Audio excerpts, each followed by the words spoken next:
Assalamualaikum warahmatullahi wabarakatuh. Bismillahirrahmanirrahim. Berulang kali kita mengalami fase kehidupan yang dari waktu ke waktu akan mengalami pengulangan-pengulangan terus. Pagi, siang, sore, malam. Nanti berganti hari juga waktunya sama. Pagi, siang, sore, malam. Setidaknya dalam pengulangan itu, manusia diwajibkan untuk ikhtiar, apapun kondisinya. Dalam Islam, mencari ilmu itu hukumnya wajib. Tetapi kalau pinter tentu hukumnya juga tidak wajib ya, karena yang diwajibkan adalah hanya mencari ilmu saja. Mencari ilmu itu diwajibkan dari mulai ayunan sampai liang lahat. Dan ada hadis yang juga menyatakan tolabul ilmi faridotun ala kulli muslimin. Ada juga yang menambahkan wal muslimatin. Mencari ilmu itu wajib bagi kaum muslim laki-laki dan muslim perempuan. Tentu hal ini merupakan satu kondisi yang harus dilakukan. Pertanyaannya adalah sekarang ini mencari ilmu itu ada beberapa sisi. Ada yang mempunyai nilai harus ada pengakuan secara keilmiahan. Misal dari SD atau TK atau SMP, kemudian SMU, kemudian universitas. Artinya membutuhkan pengakuan-pengakuan, ijazah, atau gelar keilmiahan kalau misalnya sarjana ya S1, S2, S3, bahkan sampai profesor. Dan dalam hal ini tentu membutuhkan sebuah tekad yang kuat, minimal untuk belajar, untuk bisa memahami satu kapasitas tertentu.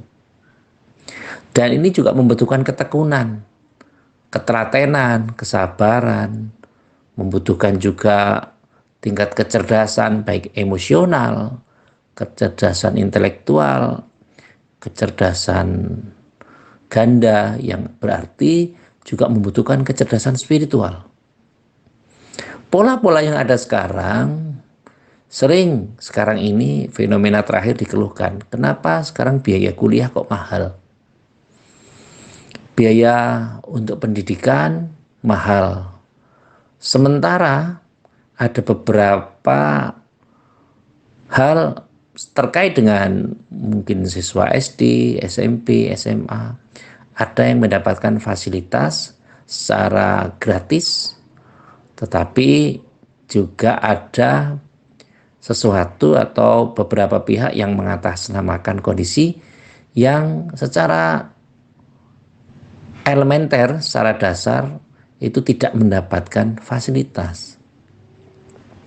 Tentu ini juga harus disyukuri, baik yang mendapatkan fasilitas ataupun yang tidak mendapatkan fasilitas. Karena apa? Karena hakikatnya hidup ini kan sebenarnya terkait dengan siapa dia hidup, bagaimana cara hidupnya, dan dekat dengan siapa. Kalau bahasa dulu itu ada istilah KKN, korupsi, kolusi, nepotisme. Tapi apakah sekarang ada? Ya tentu kita berasumsi bahwa sekarang ini sudah tidak ada hal yang seperti itu. Tapi apakah faktor kedekatan itu ada? Ya tentu saja bisa dilihat secara real di lapangan apakah itu masih ada atau tidak. Tentu saya tidak bisa berkomentar secara panjang lebar, tetapi setidaknya yang terpenting yang harus kita sikapi sama-sama, karena di bulan ini adalah bulan-bulan di mana anak-anak ini akan mengalami fase. Yang SD tentu akan mendapatkan jatah untuk SMP, dan SMP akan juga mendapatkan untuk SMA, dan tentu SMA juga akan mendapatkan dunia kerja atau nanti bisa lulus ke perguruan tinggi atau mendapatkan perguruan tinggi. Konsep awalnya sebenarnya mudah ya. Artinya mengapa orang harus mendapatkan potensi-potensi real yang ada di masyarakat? Karena pendidikan ini merupakan hak warga negara. Pendidikan ini merupakan kewajiban negara untuk bisa memandaikan atau memintarkan warganya. Sebagaimana hukum dan pemerintahan juga itu hak dari warga negara. Segala warga negara berhak mendapatkan hukum dan pemerintahan dengan tidak ada kecualinya. Sebagaimana pendidikan juga, itu setiap warga negara berhak mendapatkan pendidikan. Mestinya segala sesuatunya tercover, hanya kemampuan negara ini belum maksimal. Dulu ada konsep belajar dasar yang 6 tahun. Kemudian karena negara sudah mulai mempunyai kepentingan-kepentingan mendasar, pentingnya pendidikan terhadap warga masyarakatnya, sehingga ada pendidikan belajar atau wajib belajar 9 tahun SD dan SMP. Ada namanya dulu waktu saya kecil itu hanya kelas 1 sampai kelas 6. Habis itu nanti ada kelas 1 SMP, kelas 2 dan kelas 3. Nanti SMA juga demikian, ada kelas 1, kelas 2, kelas 3. Kalau sekarang nyambung kelas 1 sampai kelas 6 pendidikan dasar, kemudian masih disertakan ada kelas 7, kelas 8, dan kelas 9. Dan sekarang dilanjutkan kelas 10, kelas 11, dan kelas 12. Artinya pendidikan itu sudah berkesinambungan dari kelas 1 sampai dengan kelas 12. Ya mungkin hanya sekedar usul dari grassroots bahwa harusnya pendidikan itu berkesinambungan dan berkelanjutan. Jadi ketika anak sudah kelas 6 nanti ingin mencari kelas 7 itu harus dengan spesifikasi yang lain, harus dengan persyaratan-persyaratan yang lain.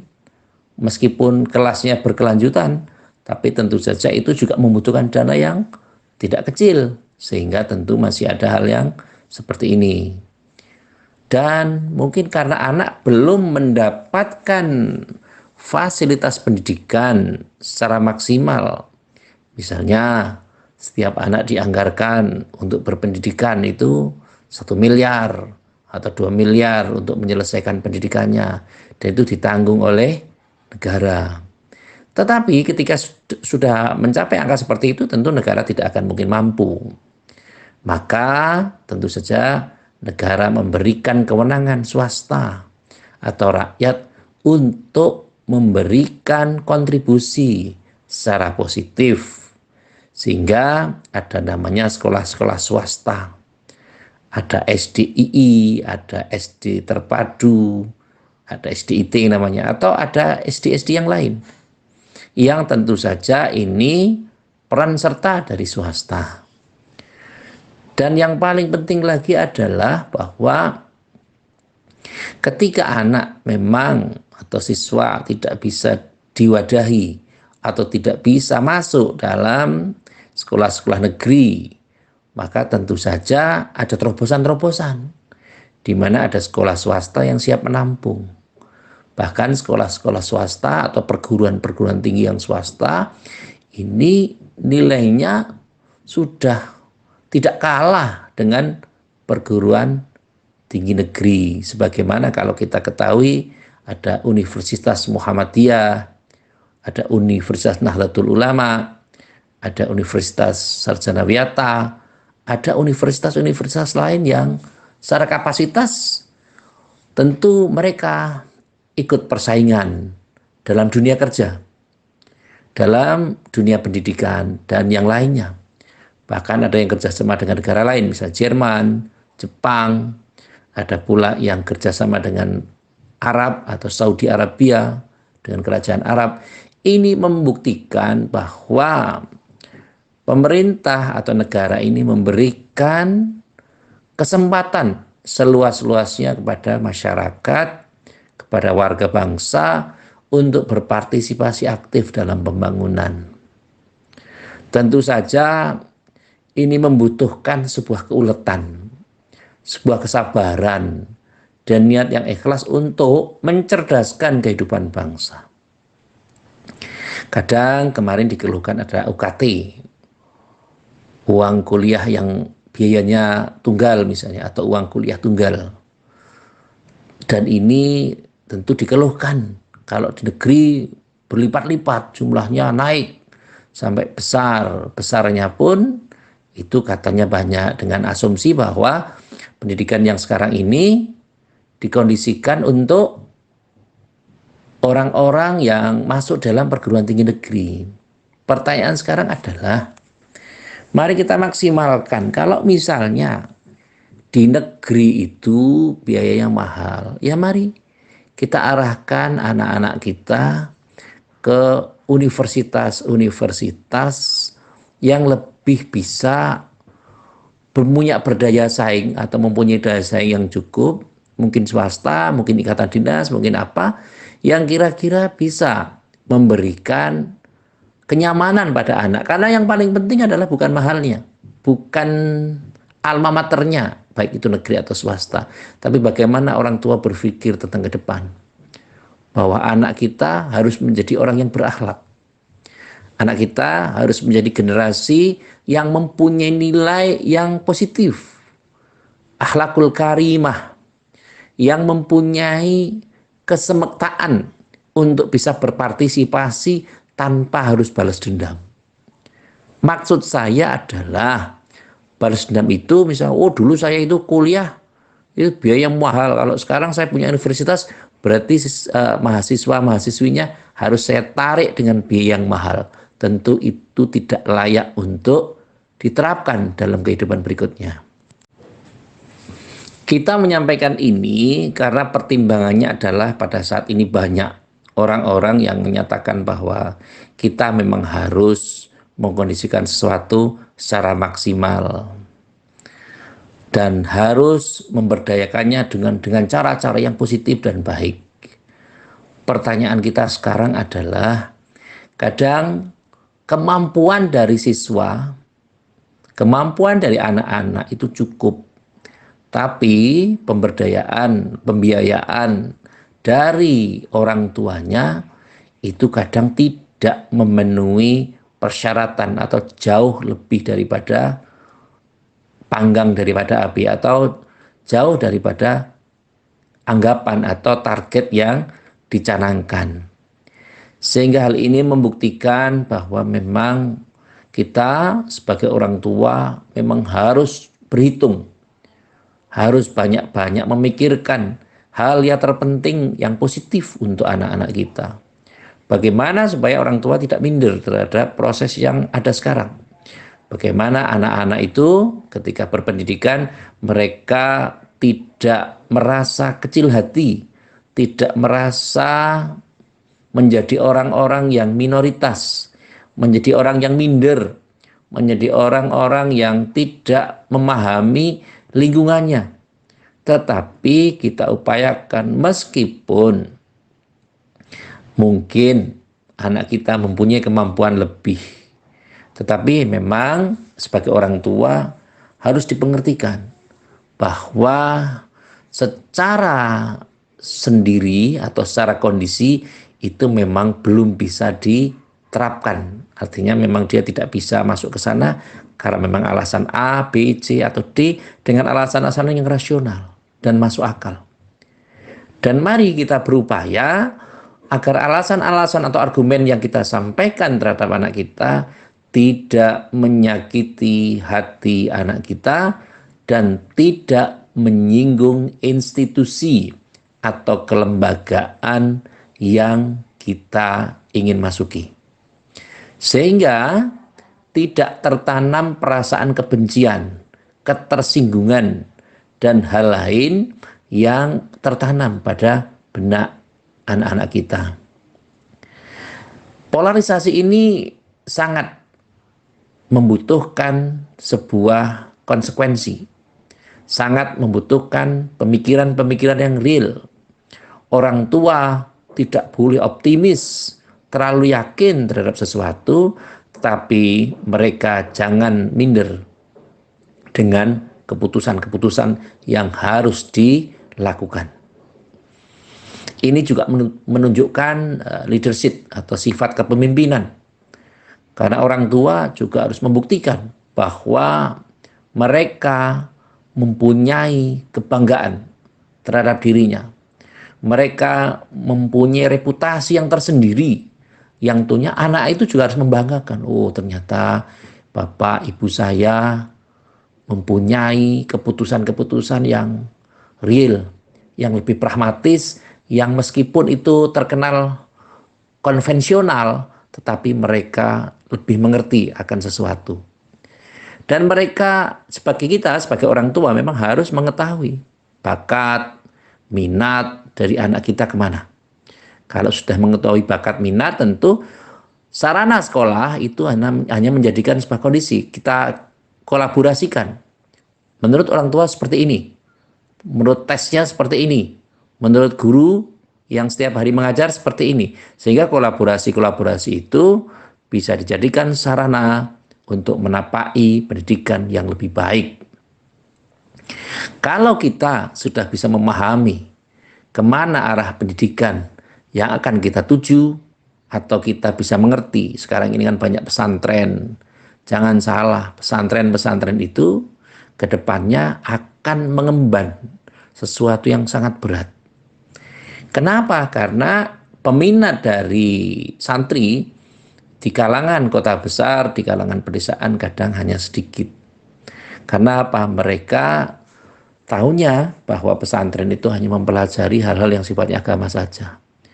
Bahkan sekarang ada pesantren yang tentu dielaborasikan dengan iptek. Sehingga tentu ada hal-hal positif yang bisa didapatkan. Sehingga kalau ada teman-teman atau anak-anak yang tentu saja dengan alasan tertentu, dengan alasan biaya, dengan alasan apapun ya, tidak bisa masuk dalam universitas yang negeri atau sekolah negeri barangkali karena pertimbangan nilai atau apapun, mereka tentu harus tetap belajar. Putus SD, SMP, SMU tidak ada masalah. Kalau memang secara pemikiran atau secara kondisional pembiayaan mereka tidak mampu. Tetapi jangan sampai putus untuk belajar. Karena kalau anak sudah tidak mau belajar, maka tentu saja ini menjadi sesuatu yang sangat buruk. Kalau kita contohkan di dunia olahraga misalnya, banyak teman-teman yang anak-anaknya disekolahkan di luar negeri atau disekolahkan di negara-negara yang adidaya tentang olahraga, Jerman, Jepang, Korea, Belanda, dan seterusnya, yang sekarang ini yang marak itu karena Indonesia ini jajah Belanda, kemudian ada orang warga Indonesia yang di Belanda, sehingga sekarang ada namanya proses naturalisasi. Dan ini menjadi apa? Menjadi sesuatu yang instan yang harus dicapai karena negara ini memang membutuhkan orang-orang yang berprestasi.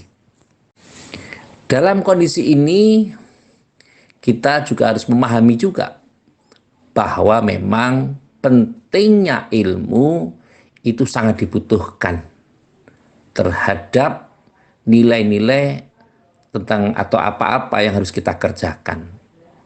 Sebagaimana tentang sholat misalnya. Sholat itu kita harus mengerti, oh kiblat ini seperti apa. Maka kalau ditanya sholatmu menghadap kemana? Ya jangan menghadap ke barat, tapi jawabnya menghadap ke kiblat. Karena kalau menghadap ke barat, itu kondisinya kalau kita memang dekat dengan Ka'bah ya tentu kita harus menghadap ke Ka'bah karena kiblat kita adalah Ka'bah. Jadi dalam hal ini tentu kita harus bisa memahami juga. Pada tanggal 27 Mei tahun 2024,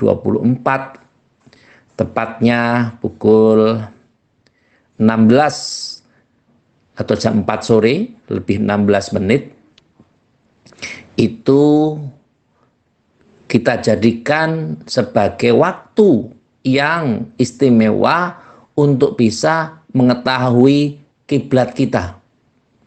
Karena kalau kita hitung bahwa Saudi atau Mekah itu dari Indonesia itu terpaut 4 jam. Sehingga kalau kita pengen mengerti atau mengetahui bagaimana letak kiblat kita yang sebenarnya, tentu kita harus mengukur. Nah, pemerintah dari Kementerian Agama sudah menyampaikan bahwa tanggal 27 Mei adalah hari sejuta kiblat. Kita tidak usah berpikir dulu kok sejuta gimana, penduduk Indonesia itu berjuta-juta kok hanya sejuta gitu. Kita tidak usah mikir itu. Yang penting mikirnya adalah bahwa pada saat jam itu, jam 16 lebih 16 menit, itu matahari tepat berada di atas Ka'bah. Sehingga tentu mari kita dukung pemerintah sebagai bentuk realisasi penerapan atau pengeterapan ilmu sehingga kita bisa mengerti letak kiblat kita bagaimana di masjid, di musola. Mari kita kondisikan untuk kita menandai, oh kiblat kita seperti apa. Tentu saja ini menjadi sebuah kondisi, itulah yang berdasar pada ilmu. Tapi kiblat itu sebenarnya arahnya bukan hanya pada Ka'bah, ya. Karena Ka'bah itu panjangnya hanya sekitar 16 sampai 18 meter. Jadi kalau masjid itu arahnya harus pada Ka'bah saja, tentu masjidnya pengubahannya tentu tidak boleh lebih, panjang masjid itu tidak boleh lebih dari 16 meter. Karena kalau enggak mesti harusnya masjidnya dibikin cekung supaya kiblat itu bisa atau Ka'bah itu bisa sesuai dengan apa yang kita harapkan. Tapi nyun pangapunten dalam hal ini para wali dulu, wali songo atau orang-orang yang alim dulu tidak pernah mempermasalahkan ini. Tapi yang paling penting adalah bagaimana kita ini bisa mengkondisikan sesuatu sesuai dengan apa yang kita ketahui. Maka tentu saja ilmu sangat penting untuk kita kuasai, terutama ilmu sholat, ilmu-ilmu yang lain. Kalau tadi sudah saya bahas tentang perguruan tinggi, itu adalah wasilah saja. Itu adalah instrumen pendukung saja. Tapi yang paling penting adalah ghayah. Tujuan akhirnya tentu adalah sowan kepada Allah Subhanahu wa ta'ala. Supaya ilmu itu bisa menjadi bekal kita dalam kehidupan dunia dan untuk bekal menghadap kita kepada Allah Subhanahu wa ta'ala. Maka dalam hal ini mari kita upayakan untuk kita bisa mengerti, oh sebenarnya seperti ini toh kondisinya negara ini bagaimana, supaya kita tidak salah dalam memahami atau chauvinisme, terlalu sempit dalam memahami sesuatu yang tertentu. Tapi setidaknya kita harus berupaya untuk mempelajari agama ini secara mendasar dan mendalam. Kalau bahasa sekarang namanya integratif dan komprehensif. Kalau kita sudah meyakini belajar pada orang-orang yang tepat, pada orang-orang yang alim, faqih fiddin, pada mufassir, insya Allah kita tidak akan salah jalan.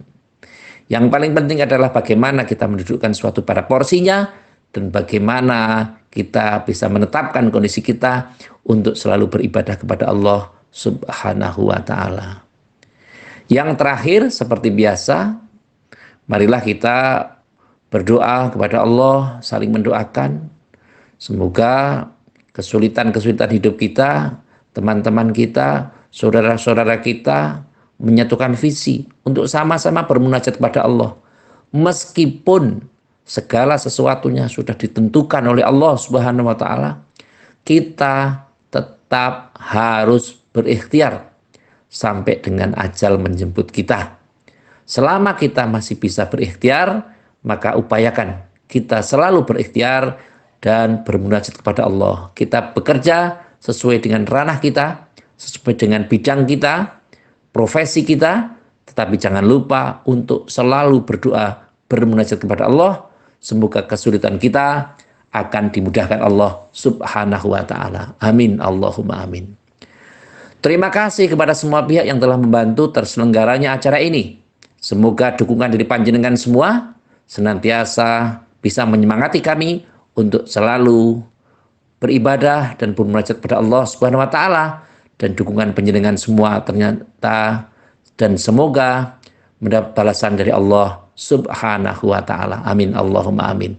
Sekali lagi terima kasih segala sesuatunya kepada semua yang telah berpartisipasi aktif dalam mendukung acara ini, dan sekali lagi terima kasih atas segala perhatian dan mohon maaf atas segala kekurangan. Saya akhiri, wallahul muwafiq ila aqwamit thoriq. Wassalamualaikum warahmatullahi wabarakatuh.